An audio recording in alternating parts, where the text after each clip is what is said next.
a handful of assembly members, and we'll go ahead and get started. We are now kind of going on the record for a work session, confirmation hearing. Chris Hunter, AM 838-2024.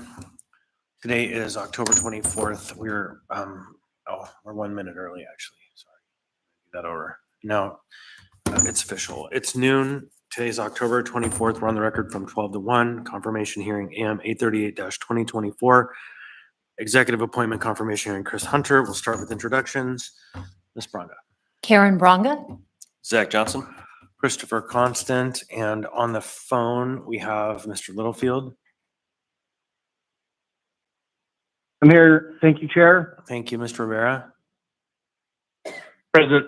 Thank you, Mr. Rivera. Mr. Myers. Yes, thank you, Chair. All right, thank you. And with that, we'll hand it over to the mayor for introductions. Thank you, Mr. Chair, and thank you to the members of the Assembly for being here today. It is my pleasure to introduce for your confirmation my selection for Municipal Purchasing Director, Chris Hunter.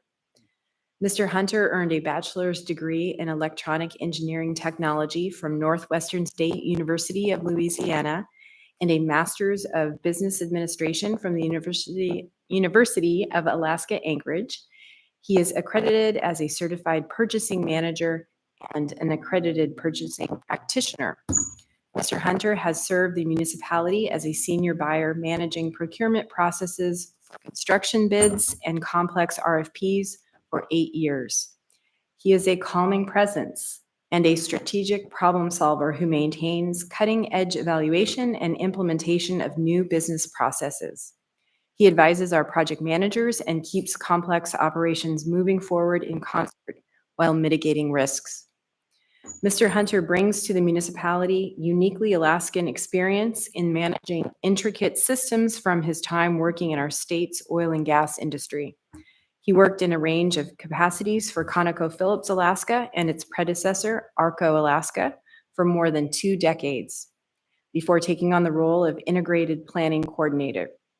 In that position, he ensured the harmony of diverse teams and processes, including construction, drilling, operations, supply chain, permitting, health and safety, and engineering. From operating offshore drilling wells to managing the SAP catalog, Mr. Hunter is uniquely qualified to take on the municipality of Anchorage's procurement needs with an eye for reducing costs and improving performance. I believe Mr. Hunter is the best person to help the municipality continue to deliver effective and efficient service to the public. And I recommend you confirm him. I ask that you confirm him in the role of purchasing director. Thank you. Right now, we generally let the confirmee have the floor. You have the floor. Hit the button, the green light will go on, and then you're good to go. Well, first of all, I want to thank Bill and the mayor and those that were involved in the interview process and having the confidence in me to take this position. I was at first wondering if I really wanted to do this, but after talking to my team, they were almost begging me to stay.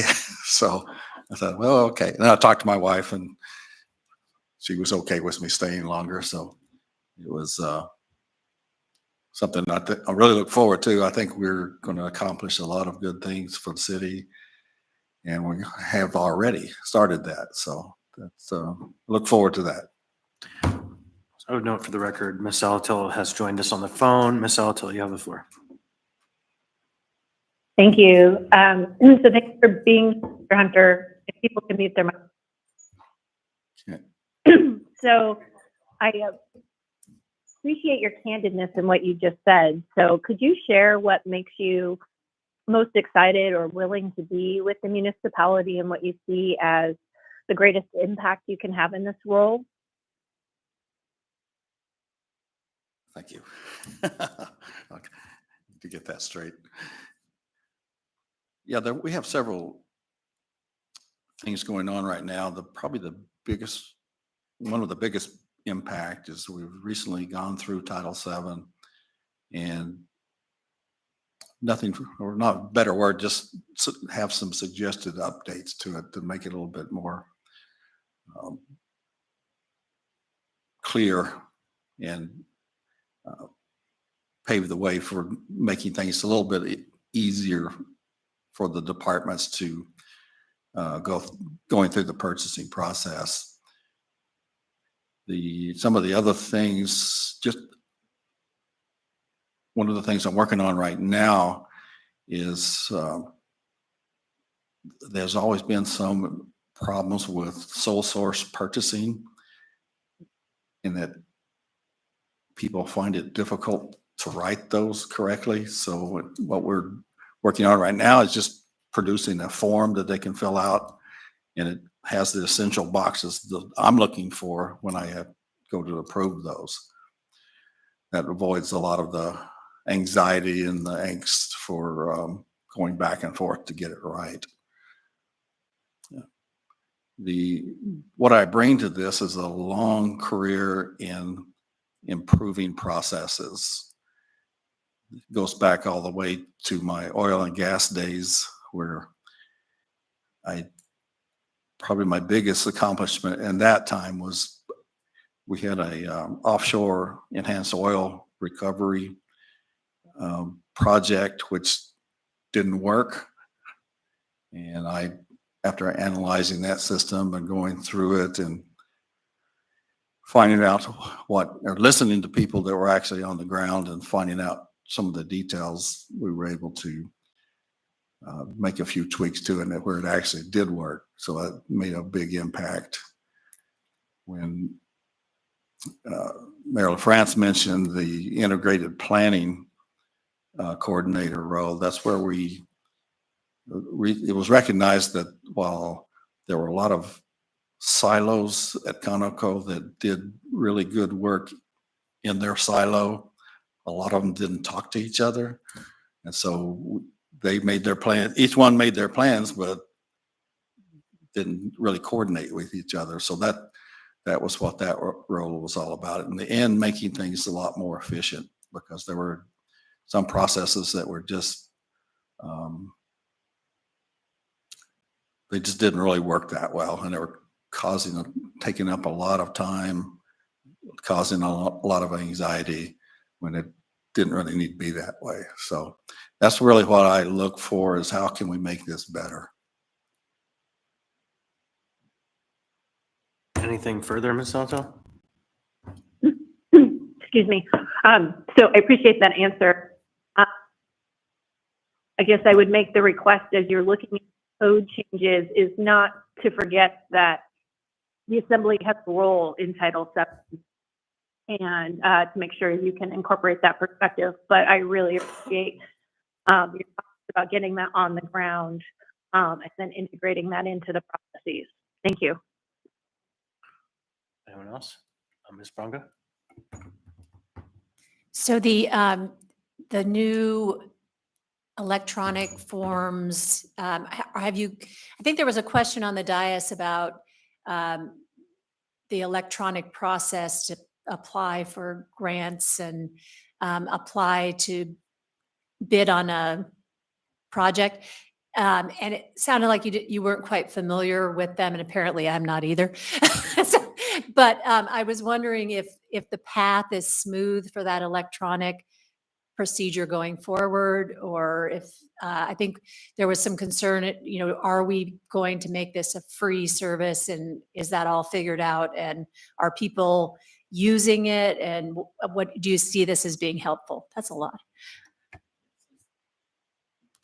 Since the ordinance that, or maybe that's not the right word, but when the money was appropriated, I don't know how many people have actually signed up for it, but there's quite a few. And so we've tried to phase it in a little bit of a time so we can work some of the bugs out. But I've heard some good things. I heard of one bid where someone from really, a bid came in unexpectedly and saved us like $60,000, that one bid. So that's always good news.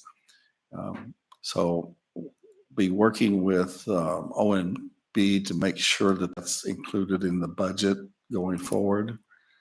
Um, It's something that we missed initially, but we're going back and correcting that now. It should be fully operational by the first of the year, where all the bids that are conducive to go electronic will go electronic. But we haven't had any grant RFGPs yet, so look forward to seeing some of those. Thank you. Others? Go ahead, Mr. Johnson. How many vacancies are there right now in the purchasing department? Right now, we have one vacancy, and we recently, as of like yesterday, it was approved to move forward with that because we have trouble getting experienced buyers, so we wanted to set it down to a junior buyer, so it's a little bit easier for entry, and that was approved yesterday. So once we get that all the way through HR, we'll be posting that. I mean, once you fill that position, you'll be fully staffed, huh? Yes. No, that's good news. Thank you. So, to the philosophical, so I've been serving now about 8 years, and the first many years of my service, the planning or the purchasing department was maybe frustrating, maybe challenging, but it was banal and never political. And then it became the political heart of the municipality. And now I think there is a trend towards a different tack and a different approach. So maybe could you speak a little bit about the kind of broader approach to purchasing kind of as a philosophy and as a function of the municipality? Certainly. If you come visit our department, there's a big saying on our wall, and I don't have it memorized, but in essence, has some key phrases, and one of which is to help our customers reach solutions. And it's real easy to say no to people sometimes, which makes it very frustrating. But really, our goal is to help them find the solution so they can make that purchase or get their goods or services within the confines of Title VII.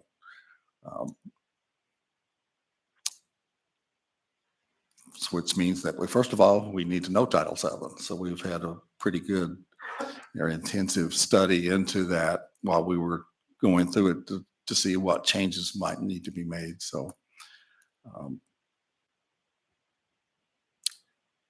that's really my philosophy. And I think if you ask a lot of the people out in the field, we kind of act as a help desk as well, because we're constantly getting questions about how to do different things, both in SAP and in relation to Title VII. So we recently completed a contract administrator training course that's available. I think there's about 60 people that will have to take that, so that will familiarize them with Title VII a little bit more, and hopefully raise the professional experience a little bit more for them as well. So they'll understand it's not just us saying no. There are some reasons that we have to guide them in certain directions. I think it's not lost on anybody who's paying attention that the temperature has come down and the acumen has gone up. And so that's a good sign. Any questions further? Karen, Ms. Bronga? Thank you. I was asked, so you talked about training other people in the process.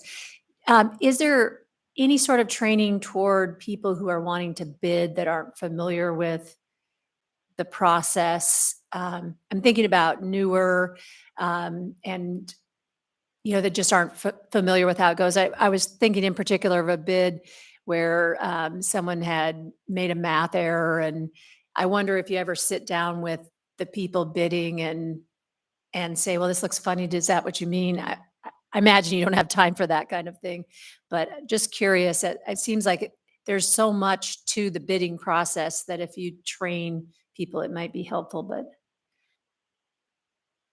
Yeah, that's sometimes a challenge when, especially for invitations and bids where it's very rigid and the only thing we're really looking for is the price and they don't fill it out right. And we can't change it either. So I think that if I remember correctly in Title VII,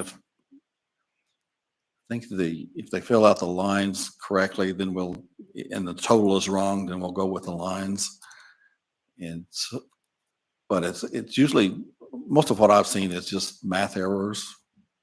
So I think most people, the ITBs are pretty clear. That's what we're looking for, but sometimes there's errors in them. Just kind of up to the purchasing director to decide if that's really material enough to reject the bid. And don't really like to do that, but sometimes there's no other choice. Any other questions? Mr. Falls, you want to add anything? Oh, okay. So we are not finding ourselves with tons of questions. So the rest of them and just adjust accordingly might save some people some time. Okay, if there's nothing else, then we'll go ahead and adjourn. We're still kind of figuring out what to do in terms of the swearing in, and the item will be on the agenda for the next meeting.